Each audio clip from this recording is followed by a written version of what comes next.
The spring lawn care questions have been rolling in like crazy, and there's been a couple that have been consistently showing up that I thought today we would talk about.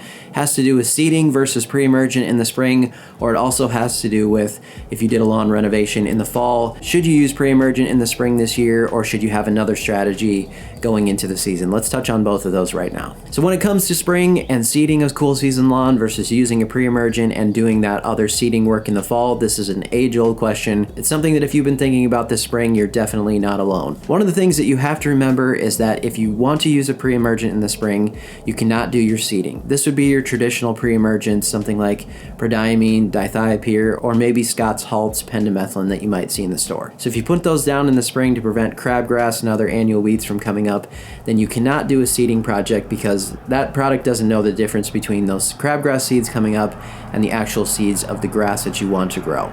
So that's first and foremost. You need to remember that. Just get it in your mind that those traditional methods of pre-emergent and regular seeding cannot go together. So how do you know, should you seed a lawn or should you do the pre-emergent and wait until you get until the fall time to do your seeding? And this is really a personal preference thing. I can't tell you exactly which way to go on this. It is a case-by-case basis in terms of what your lawn looks like, how thin it is right now, what has your weed pressure been in the past. If you had a lawn that had a lot of crabgrass pressure or foxtail or something similar to that last year, then it's probably a good idea to get those weeds under control this year and wait to do the seeding part until the fall time, until that window when it's ideal for cool season lawns. If you have a pretty decent lawn but you were just wanting to introduce maybe a new variety, or you wanted it to get just a little thicker than it is right now, then you could consider going with the seeding instead of doing the pre-emergent. But definitely remember, again, I think the number one important thing is what kind of weed pressure have you had in the past. And if this is a home that you've never lived in before and you're not quite sure, then I would probably consider going the pre-emergent route unless you have tons of bare soil showing right now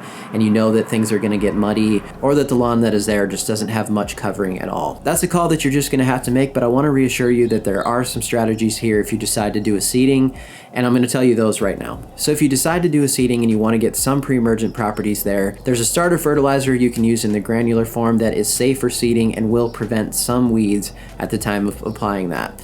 This has mesotrione in it, and that is the active ingredient, the same active ingredient that is in Tenacity. A lot of you have probably heard of that weed control. This is the only product that you can use that would be safe for seeding that does have some pre-emergent properties to it. The difference between this pre-emergent and something like prodiamine, dithiopyr, pendimethalin is that this doesn't last very long. Those other products are going to keep preventing weeds for months at a time, and this is only going to last you 2 to 4 weeks, and it still may not prevent all of your weeds. I've definitely had some projects that I've worked on where this has done a pretty good job, and some projects that the weed pressure still came in fairly high. But it's the best method that you have if you want to try to prevent some weeds at the time of doing an overseeding.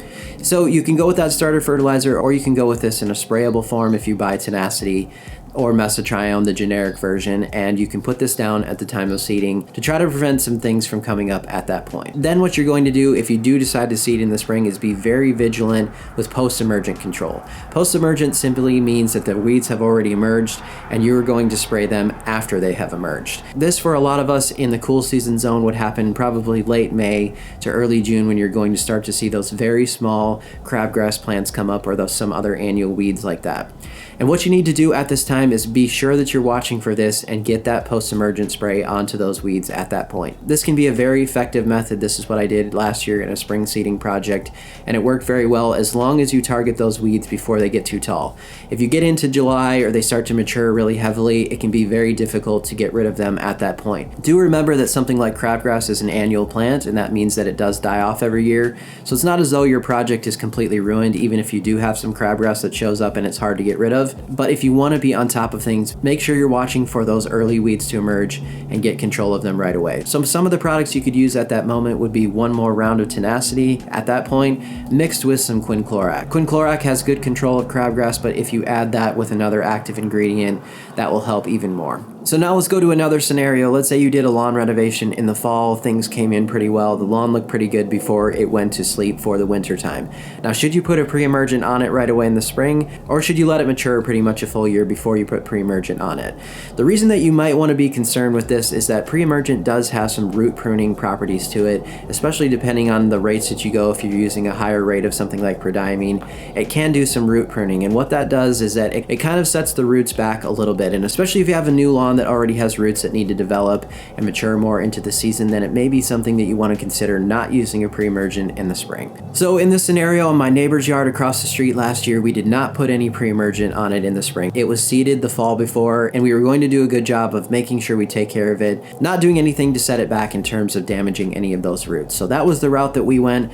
Did not see any major crabgrass pressure, even though next door on both sides definitely had some. It just goes to show you, if you're doing the right things, you're doing the correct mowing, you're doing the correct irrigation, and you're on top of things with your fertilizer, you can have an amazing lawn and really keep it pretty simple in terms of the products that you use. I'm not going to say that in every scenario you're not going to have any crabgrass show up or any sort of weed show up if you don't use a pre-emergent, but going back to what I just talked about, you have those post-emergent controls in your toolbox and you can definitely use them when needed. So again, this really comes down to personal preference and what you like to do. I can't say that there's a right or wrong thing here to do. Make a decision and go with it, and know that you have options to control things if you decide not to use a pre-emergent, or if you do decide to use a pre-emergent, then just make sure you're on top of your nutrients. There's a product here from my lawn supply company as well that we can use to try to defend off some of those damaging things that may happen from the pre-emergent. Those were a couple of the main questions here in the early spring. If you have some more, leave them down in the comment section below.